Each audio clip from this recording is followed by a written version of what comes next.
So, my name is David Brent. So we're gonna cook torta talong. So, let's first wear our attire that I'm wearing. First, we need this for avoid getting stinky. And we need the hairnet to never get the hair to the food. So, let's start.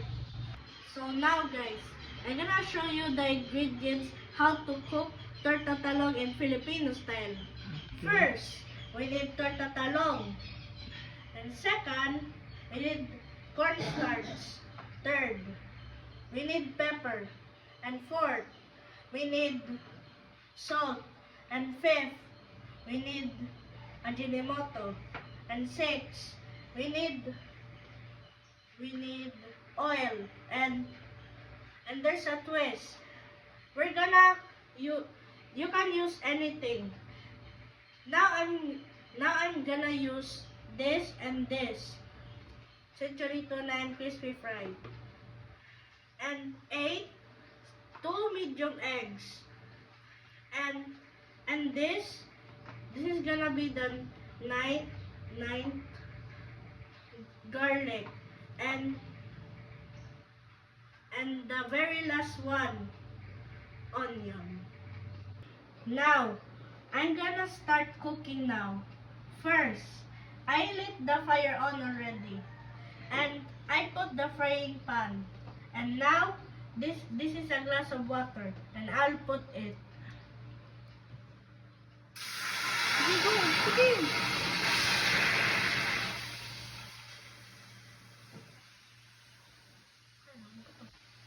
Now guys, while waiting to this water to boil, now we're gonna peel this eggplant skin off.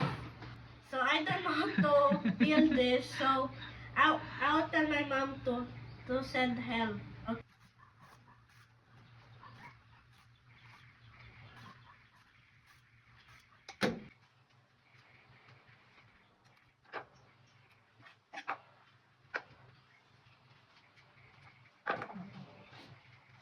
Now, it's done. Now we're gonna clean this in this water. Okay. Yeah.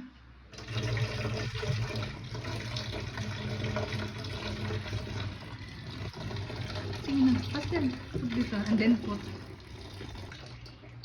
And then put now in the frying pan, and it's done boiling. Sige, go. Okay, now guys, we already put it all. Now we're gonna cover it and make it slightly cooked. Okay guys, now while waiting to make this to be cooked, we're gonna drain the century tuna and fill it over here. Now let's start now.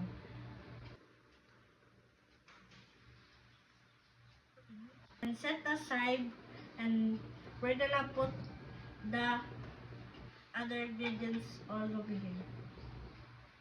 Sige. Okay, now guys, I don't know how to cut this, so I need help from my mom. Maybe I will cut my hand. Now here, this is onion. This is peeling it first. So when we put it in here, it cannot be dirty.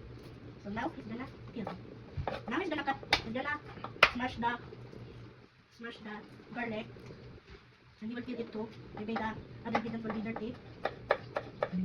And chop it with the onion.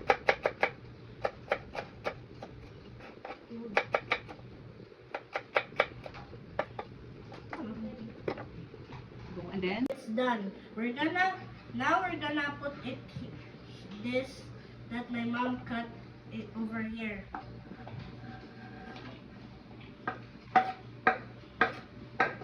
Now guys, it's perfectly cooked now. So we're gonna let off the fire off. So we're gonna let it off.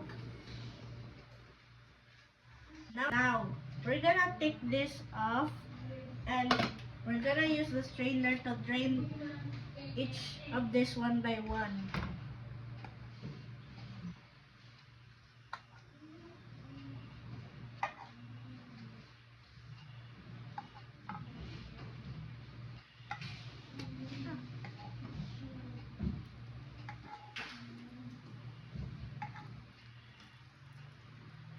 it drain with the extending water.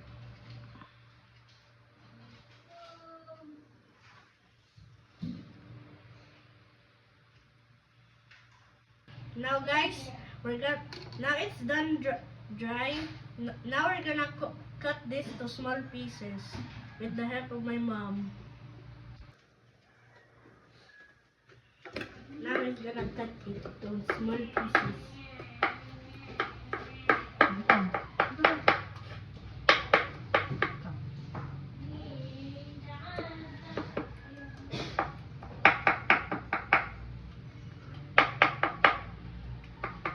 We're gonna put the small pieces of the torta talong over here. Let's put it now.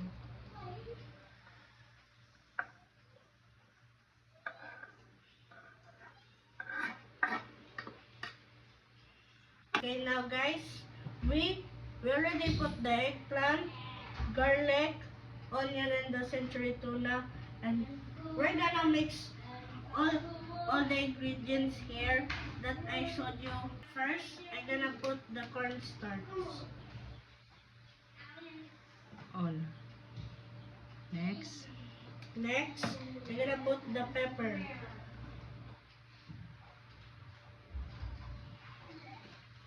And next, the salt, Pinch na, pinch. pinch of salt.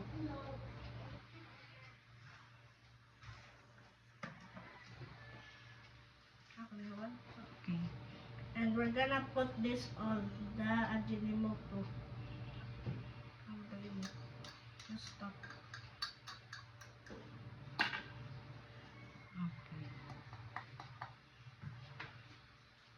Then that. Now we're gonna put the crispy fry. Tapos oh.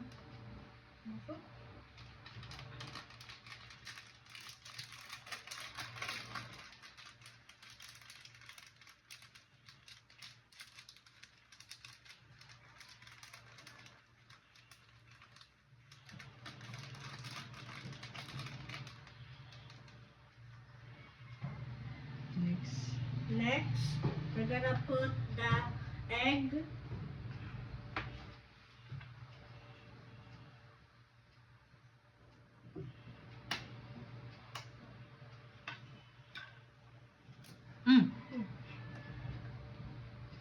Tingnan.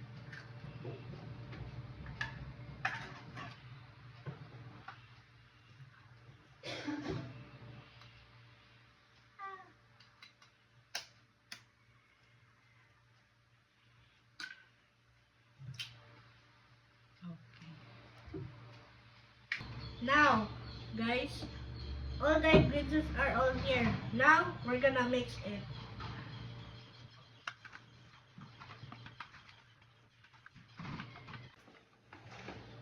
Now it's ready to cook, guys. So, we're gonna put the oil first because the frying pan is hot now.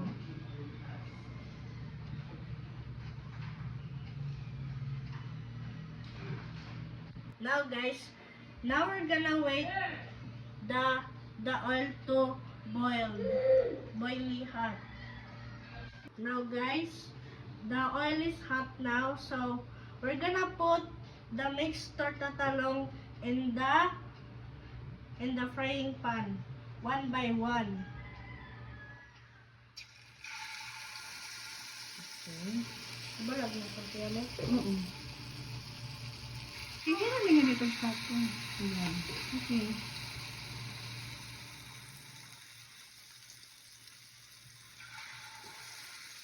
One more there.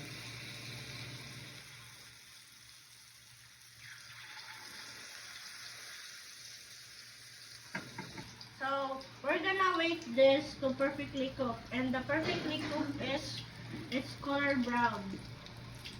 Now guys, I see already the bottom is already brown. So we're gonna slowly make it flip.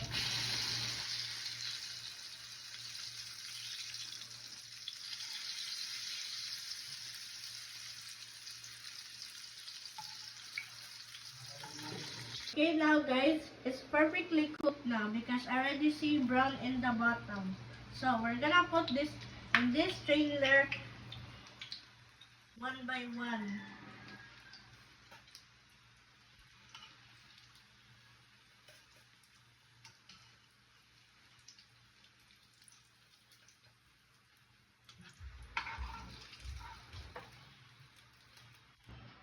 So guys, because this is done cooking, we're gonna do it repeat again until it's done. So, we're gonna put it now.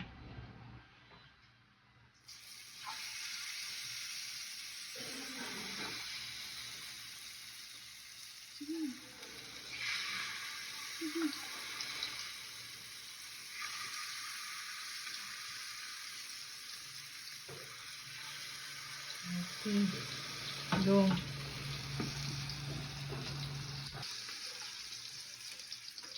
Put it down there. Put it down there. Put it down there.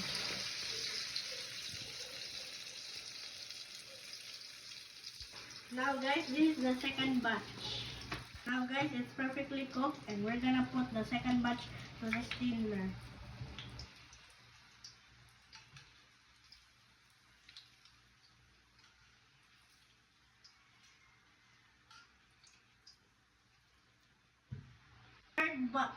The last batch, not the third batch. Sige, dito na na.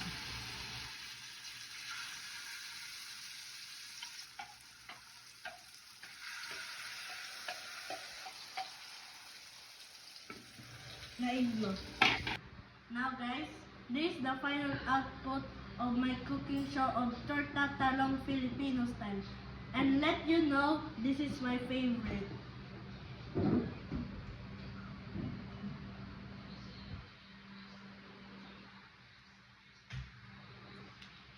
Mmm, tasty.